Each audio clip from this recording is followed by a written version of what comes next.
수요일 저녁에 오신 여러분들을 주의 이름으로 환영하고 축복합니다. 우리 옆 사람과 인사합시다. 참 잘 오셨습니다.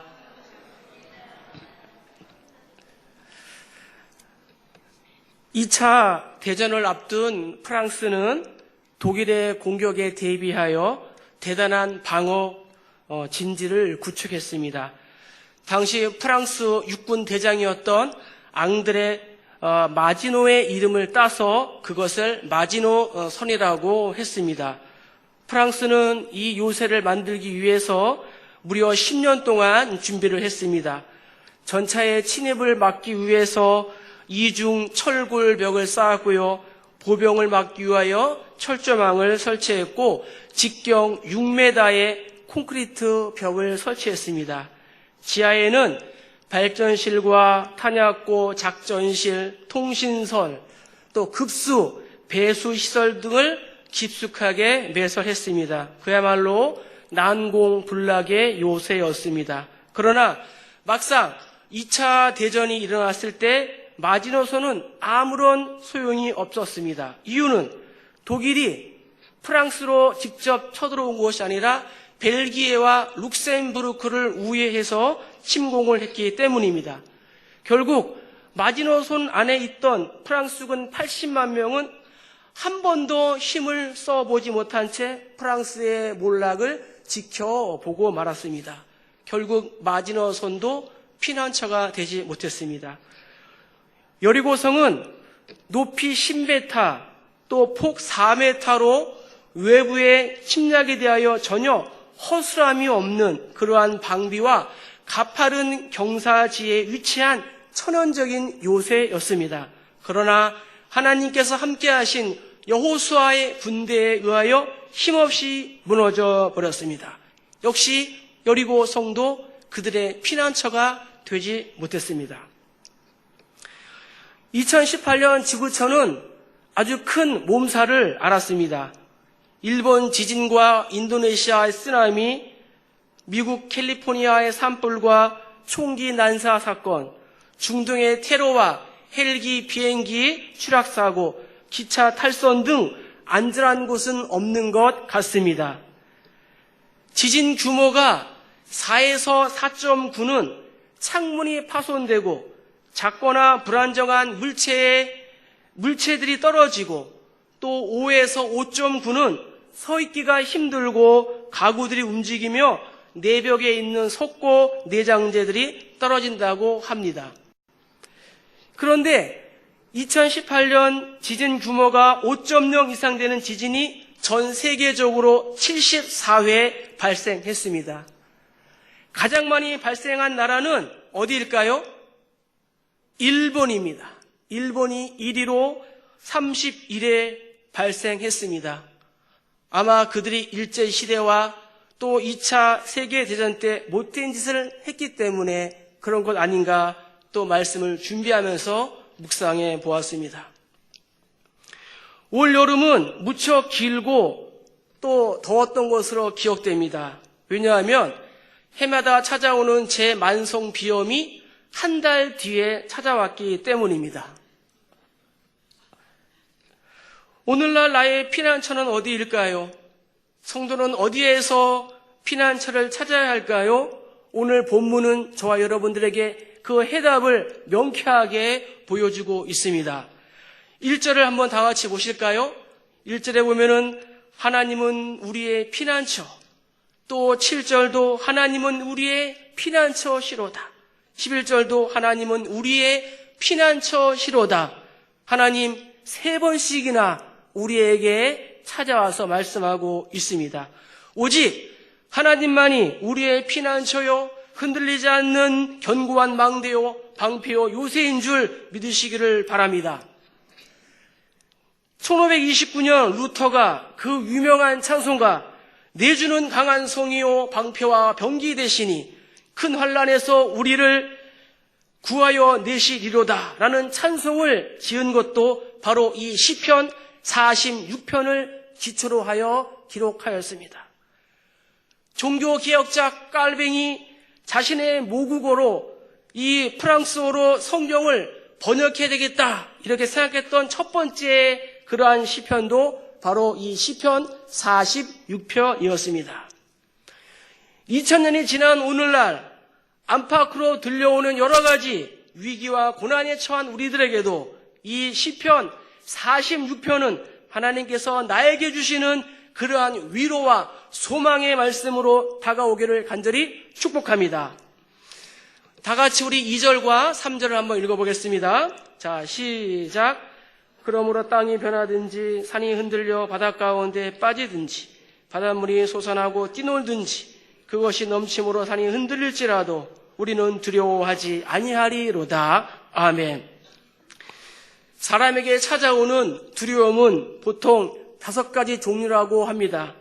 가난에 대한 두려움, 질병에 대한 두려움, 무지에 대한 두려움, 고독에 대한 두려움, 그리고 마지막으로는 죽음에 대한 두려움이 있습니다. 두려움이란 환경에서 비롯된 것도 있고 또한 우리 마음속 깊은 곳에 잠재된 그러한 두려움으로 인하여 발생하는 경우도 있습니다. 그러나 성경은 이 두려움이 사탄이 두려움과 염려와 근심과 걱정을 가져다 준다고 말씀하고 있습니다. 요한복음 8장 44절에 보면은 그는 처음부터 살인한 자요 진리가 그 속에 없으므로 진리에 서지 못하고 거짓을 말할 때마다 제 것으로 말하라니 그는 거짓말쟁이요 거짓의 아비가 되었습니다 라고 성경을 말씀하고 있습니다.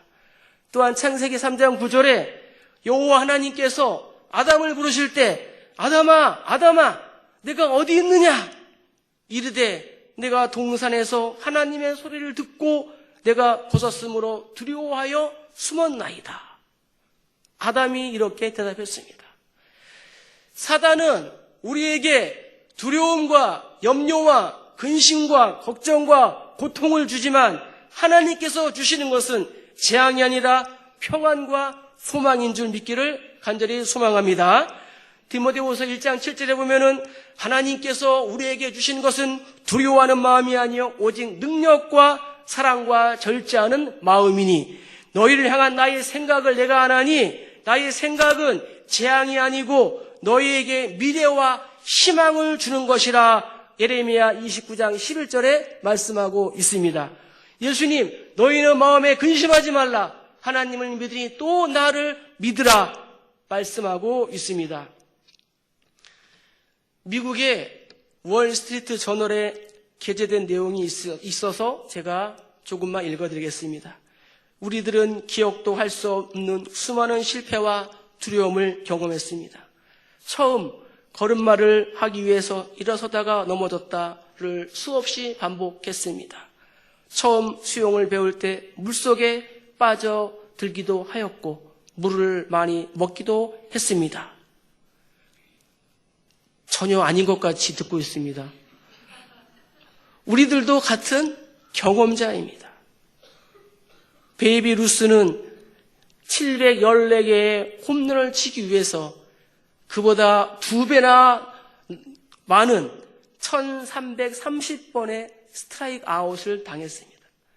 에디슨은 전구를 비롯한 특허품 1092개를 만들었지만 무려 2만 번이 넘는 실패를 했습니다. 영국의 한 장군이 전쟁에 참패하여 동굴 속으로 숨었습니다. 두려움과 치욕으로 그는 자살하려 했습니다. 그때 동굴 입구에 매달린 거미 한 마리가 열심히 거미줄을 치는 것을 보았습니다. 거미는 불어오는 바람 때문에 거미줄을 치는 것을 번번이 실패했습니다. 그러나 무려 7번 만에 성공했습니다. 그때 그는 자리에서 벌떡 일어났습니다. 그래, 난 겨우 한 번 실패했다. 그래, 난 겨우 한 번 실패했다. 2018년 수능이 끝났지만 이번 수능 시험 성적이 안 좋았다고 또한 회사 취업 면접에 낙방했다고 인생에서 실패한 것은 결코 아닙니다. 용기를 갖고 재도전하시기를 축복합니다. 아브라함과 이삭, 야곱과 요셉, 다윗과 요호수아, 에스더, 느헤미야, 예수님의 제자들, 사도 바울 등 이들의 삶은 결코 실패하는 것이 아니요 주 안에서 형통한 그러한 삶이었음을 저는 믿습니다. 군 입대할 때, 시험을 볼 때, 큰 수술을 앞두고 우리에게 큰 힘이 되는 말씀이 있습니다. 수능이 끝났지만 이번 수능 시험을 보는 자녀들을 담임 목사님께서 격려하신 말씀도 바로 이 말씀일 것입니다. 이사야 41장 10절에 두려워하지 말라 내가 너와 함께 함이라. 놀라지 말라 나는 내 하나님이 됨이라. 내가 너를 굳세게 하리라. 참으로 너를 도와주리라. 참으로 나의 의로운 오른손으로 너를 붙들리라. 아멘. 독일의 처참한 유대인 수용소 현장을 관찰하고 기록한 프랭클 박사는 의미를 찾는 인간의 탐색에서 이렇게 말합니다. 마음으로 포기한 사람은 몸도 곧 쇠약해졌다. 그러나 소망을 가진 사람은 어려운 처지에 상관없이 자신은 물론 절망에 허덕이는 다른 사람들까지도 격려하여 몸과 마음이 함께 건강해져서 끝까지 살아남을 수 있었다라고 기록을 하였습니다. 강아지들이 사람이 지나갈 때 유난히 짖고 또 어떤 사람에게는 짖지 않는가에 대해 말한 심리학자의 글이 있습니다. 강아지들은 무엇인가 안정되지 못한 사람이 두려운 마음을 품고 강아지 앞으로 지나가게 되면은 사람이 떠는 그 진동이 강아지의 촉감에까지 전달되므로 곧 그 강아지가 짖는다고 합니다. 적용으로 나는 어떤 실패의 두려움 때문에 고민하고 걱정하고 있습니까? 여러분의 미래 때문에 걱정하고 있습니까? 자녀들의 앞날 때문에 걱정하고 있습니까? 하나님을 나의 힘, 나의 피난처, 그리고 환난 때 만날 큰 도움이시라 이렇게 고백할 수 있는 저와 여러분 되기를 주님의 이름으로 간절히 축복합니다. 우리 4절을 한번 읽어보겠습니다. 자, 시작. 한 시내가 있어 나뉘어 흘러 하나님의 성 곧 지존하신 이의 송소를 기쁘게 하도다. 아멘. 성도에게는 생수 되시는 예수 그리스도라는 그러한 피난처가 있습니다. 그 생수를 마신 자들은 샘솟는 기쁨을 얻게 됩니다. 그 생수의 근원지가 바로 예수 그리스도인 줄 믿습니다. 생수의 강이신 예수 그리스도를 만난 수가성 여인은 거절의 두려움, 고독의 두려움, 죄책감의 그러한 두려움에서 전인적인 기쁨과 또 안식을 회복하고 그의 인생이 역전된 줄로 믿습니다. 예수님을 만난 삭개오는 어떠할까요? 외로움과 따돌림이라는 그러한 두려움, 영적인 목마름이 해갈되었습니다. 그래서 자신의 재산의 절반을 나누어 주고 거짓으로 억지로 빼앗은 것이 있다면 4배로 갚아주겠다고 고백했습니다. 내가 주는 물을 마시는 자는 영원히 목마르지 아니하리니 내가 주는 물은 그 속에서 영생하도록 솟아나는 샘물이 되리라.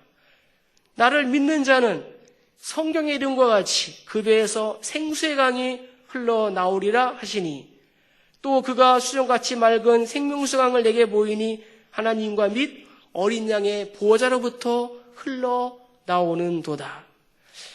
하나님의 어린 양의 보호자로부터 흘러나오는 수정같이 맑은 그러한 생명수 강을 보고 요한은 요한계시록을 기록했습니다.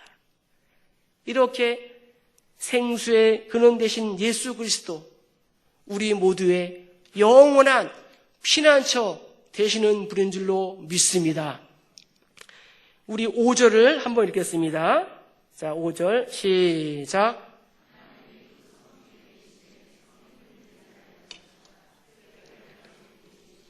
아멘. 하나님께서는 우리에게 기도라는 그러한 피난처를 주셨습니다. 새벽에 하나님이 도우시리라라는 것은 새벽부터 새벽에도 또 잠자는 시간에도 기습을 당할 위험이 있는 그러한 시간에도 하나님께서 지켜주시겠다는 그러한 약속입니다. 기도는 두려움을 이기는 강력한 무기인 것입니다. 국가적이나 개인적으로 고난이 닥쳐서 앞길이 캄캄해질 때 있습니다. 이때 기도는 보이지 않는 그러한 길을 우리에게 보여줍니다. 2차 세계대전 때 영국은 1940년 5월 26일을 전 국민이 함께 기도하는 기도일로 정했습니다. 그래서 온 국민이 기도함으로 승리의 기반을 잡았으며 그해 9월 8일 영미 양국이 함께 기도함으로써 분리했던 전세를 바꾸게 되었습니다. 만유 인력을 발견한 뉴턴은 말합니다. 평소에는 망원경으로 시계가 불가능한 곳을 볼 수 있습니다. 그러나 무릎을 꿇고 간절히 기도하면 하나님 나라를 볼 수 있습니다. 미국 워싱턴에 가면은 링컨이 사용하던 성경이 보관되어 있습니다. 그런데 성경 속에 손때로 이겨진, 짓눌러진 그러한 손가락 자국이 있다고 합니다. 왜냐하면 같은 성경, 같은 본문, 같은 구절을 계속적으로 눌러서 생긴 자국입니다. 그 자국은 이렇습니다.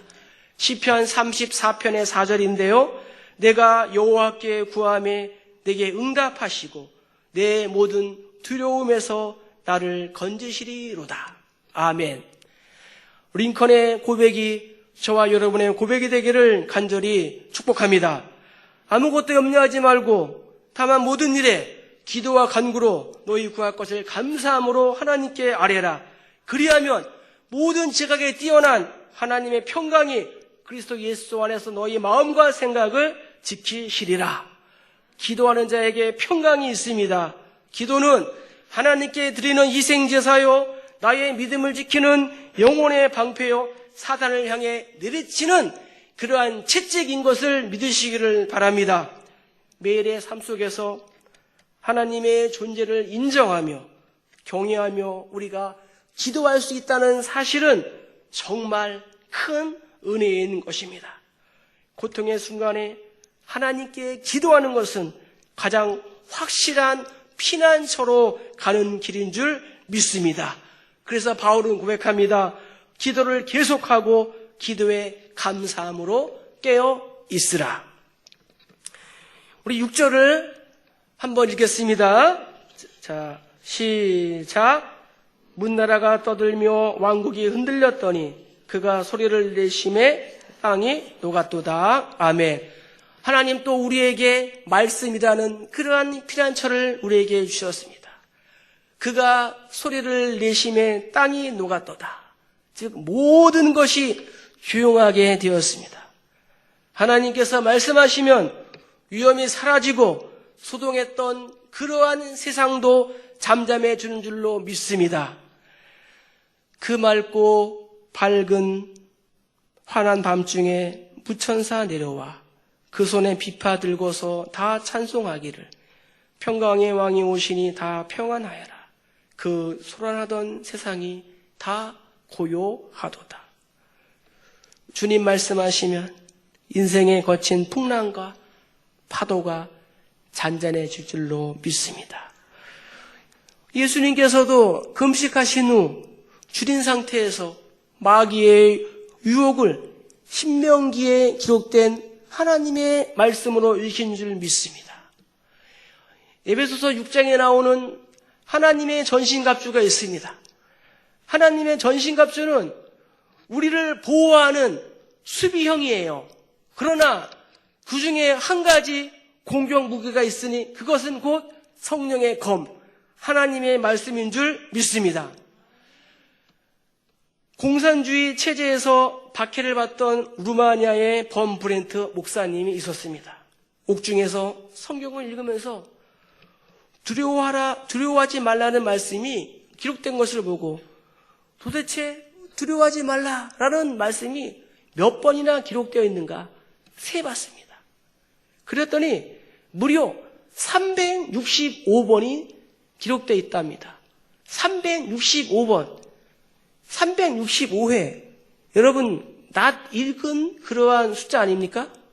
1년이 며칠이에요? 365. 그러니까 우리가 사는 동안 365일 동안 매일매일 두려움과 염려와 걱정이 다가온다는 거예요. 여러분, 오늘 두려움이 왔습니까? 안 왔습니까? 올 겁니다. 목사님이 그랬잖아요. 성경에 기록되어 있잖아요. 그 두려움을 우리가 하나님의 말씀으로 이길 수 있습니다. 순간순간마다 예수님이 주신 약속의 말씀을 붙잡고 나갈 때 우리는 두려움을 이길 수 있다는 것을 믿으시기를 바랍니다. 우리 10절을 다 같이 한번 읽겠습니다. 10절. 자, 시작. 이르시기를 너희는 가만히 있어 네가 하나님 됨을 알지어다. 네가 문나라 중에서 높임을 받으리라. 네가 세계 중에서 높임을 받으리라 하시도다. 아멘. 하나님 우리에게 믿음이라는 그러한 피난처를 주셨습니다. 9절에 보면은 땅끝까지 전쟁을 쉬게 하시며 활을 꺾고 창을 끊으며 수레를 불사르시는 하나님, 그 하나님이 전쟁을 그치게 하시고 평화를 세우시며 나라와 백성들의 안전을 지켜주시는 분인 줄 믿습니다. 우리는 조종사를 믿기에, 귀간사를 믿기에, 선장을 믿기에, 운전기사를 믿기에 우리는 안심하고 타고 여행을 할 수 있습니다. 그런데 우리의 인생 여정을 운전하는 그러한 기관사가 있답니다. 그분은 바로 나를 지으시고 나를 부르시고 나를 보내신 하나님이신 줄로 믿습니다. 히브리 기자는 고백합니다. 믿음이 없이는 하나님을 기쁘시게 하지 못하나니 하나님께 나아가는 자는 반드시 그가 계신 곳과 또한 그가 자기를 찾는 자들에게 상 주시는 이심을 믿어야 할지니라. 아멘. 이스라엘은 항상 주변국들의 그러한 공격에 노출되어 있습니다. 상대보다 장비나 병력면에서 훨씬 열세입니다. 적의 장비와 병력만을 바라볼 때에는 두려워할 수밖에 없습니다. 떨 수밖에 없습니다. 두려움은 싸우는 군대에게 치명적인 내부의 적입니다. 그러나 군사적인 그러한 열세에도 두려워하지 않을 이유가 있습니다. 그것은 바로 하나님이 함께 하시기 때문입니다. 애굽에서 이스라엘을 인도하실 때 함께 하신 그 하나님이 지금도 저와 여러분과 함께 하시겠다고 말씀하고 있습니다. 하나님이 우리의 안전장치라면은 우리는 무엇을 두려워하겠습니까? 전쟁의 승리가 장비와 군사력에 달려있지 않습니다. 대적을 보지 말고 문제를 보지 말고 하나님을 보세요. 하나님은 당신을 의지하는 그런 자를 책임져 주십니다. 너희는 가만히 있어 내가 하나님 됨을 알지어다. 출애굽기 14장 14절도 여호와께서 너희를 위하여 싸우시리니 너희는 가만히 있을지어다. 하나님의 일은 싸우는 거예요. 나의 일은 믿는 거예요. 그냥 믿기만 하면 되는 겁니다. 감독할 필요도 없고 질문할 필요도 없습니다. 기도하고 기다리는 것, 그것이 바로 내가 해야 할 것이라는 것을 믿으시기 바랍니다. 이것이 바로 오늘 저와 여러분을 향한 하나님의 메시지인 줄 믿습니다. 시편 기자는 고백합니다. 내 영혼아 내가 어찌하여 낙심하며 어찌하여 내 속에서 불안해하는고. 너는 하나님께 소망을 두라. 그가 나타나 도우심으로 말미암아 내 하나님을 여전히 찬송하리로다. 사랑하고 존경하는 성도 여러분, 오늘 지금 마음속에 있는 모든 두려움과 염려, 근심과 걱정을 시편 기자의 고백처럼 우리의 피난처 되시는 하나님 절대 의존적 신앙으로 나아가시기를 주의 이름으로 축복합니다. 형 에서를 피하여 외삼촌 집 하란으로 도망한 야곱, 추운 베델의 밤에서 홀로 돌을 베고 누웠습니다. 캄캄한 밤하늘의 별을 보면서 앞으로 어떻게 살아가야 할까 고민도 했습니다. 혹시 이 밤에 2018년은 하나님의 은혜로 살아왔는데 2019년도 하나님의 은혜로 살아갈 수 있을까 걱정하고 근심하고 고민하는 성도님들 있습니까? 하나님 이렇게 말씀하십니다. 내가 너와 함께 있어 내가 어디로 가든지 너를 지키며 너를 이끌어 이 땅으로 돌아오게 하리라. 내가 내게 허락한 것을 다 이루기까지 너를 떠나지 아니하리라 하신지라. 야곱과 함께 하신 하나님께서 이 밤에 2019년도도 아니 주님 오시는 그날까지도 영원토록 지키고 보호하여 줄 줄로 믿습니다. 우리는 새벽에 하나님 말씀 열왕기상을 묵상하고 있습니다. 국가의 위기 앞에서 아사는 아람 왕을 의지했습니다. 그 결과 아사 왕은 아사당했습니다. 그러나 여호사밧은 3군 연합군이 쳐들어왔을 때 장비와 병력을 다 준비했지만 그래도 나는 하나님을 바라봅니다. 고백했을 때 그 결과는 나도 살고 국가도 살고 백성도 살게 되었습니다. 이제 말씀을 정리합니다. 성경에 육신의 정욕을 피난처로 삼은 인물들이 있습니다. 육신의 정욕이란 향락을 말합니다. 팥죽 한 그릇에 장자권을 판에서 1000명의 아내를 둔 솔로몬, 누이를 범한 암논, 음탕한 여인 고멜, 남편이 6명인 사마리아 여인 등이 있습니다. 그러나 요셉은 보디발의 아내의 유혹을 물리친 줄 믿습니다. 노아는 무려 120년 동안 믿음으로 하나님만 바라보며 방주를 지었습니다. 안목의 정욕을 피난처로 삼은 인물들이 있습니다. 안목의 정욕이란 탐욕을 말합니다. 소돔과 고모라가 불탈 때 2딸만 데리고 도망치듯 쫓겨나온 롯, 아이성 전투 때 전리품을 취함으로 죽음을 당한 아간, 나아만의 문둥병 고침을 받는 대가로 물건을 챙겨 문둥병에 걸린 게하시, 은 30에 예수님을 판 가룟 유다가 있습니다. 그러나 아브라함과 이삭은 양보의 미덕을 보였습니다. 스데반은 돌에 맞아 죽으면서도 하늘문 열린 사이로 예수님의 얼굴을 보았습니다. 마지막으로 이 생의 자랑을 피난처로 삼은 인물들이 있습니다. 이 생의 자랑이란 공명심을 말합니다. 이 생의 자랑을 따라가다가 부하에게 죽임을 당한 압살롬, 이 세상을 사랑하여 바울을 버리고 떠난 데마가 있습니다. 그러나 바울은 예수님을 위해 지하 감옥을 선택했습니다. 히브리서 11장에 나오는 믿음의 영웅들은 모두가 이 세상의 자랑보다는 하늘의 영광을 선택했습니다. 육신의 정욕, 안목의 정욕, 이생의 자랑을 따라간 첫사람 아담은 인류에게 죽음을 가져왔습니다. 그러나 두 번째 아담이신 예수 그리스도는 영원한 생명을 우리에게 주신 줄로 믿습니다. 적용으로 피난처가 되어주시겠다고 약속하신 말씀을 우리가 또 찾아서 암송하고 또 삶에 적용하면 참 좋겠습니다. 우리 자막을 통하여 몇 가지만 한번 읽어보겠습니다.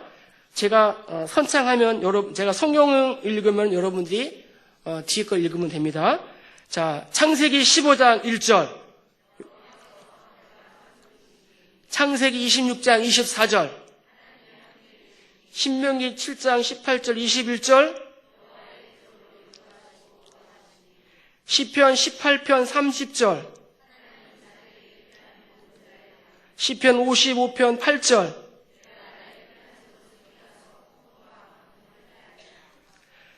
시편 34편 4절.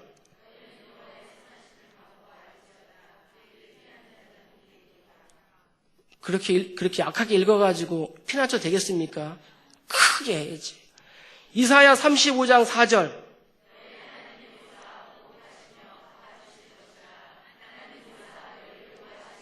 이사야 41장 13절 14절, 예레미야 17장 17절, 주는 내게 두려움이 되지 마옵소서. 재앙의 날에 주는 나의 피난처이시니이다. 아멘. 영원한 피난처요 보호자 되신 예수님이 나를 부르고 계십니다. 피난처 있으니 환난을 당한 자 이리 오라. 너희는 가만히 있어 주가 하나님 됨 알지어다. 땅들이 변하고 물결이 일어나 산 위에 넘치되 두렵지 않네. 피난처 되시는 하나님을 주인으로 모시고 살아가는 저와 여러분 우리 모두가 다 되시기를 주의 이름으로 축복합니다.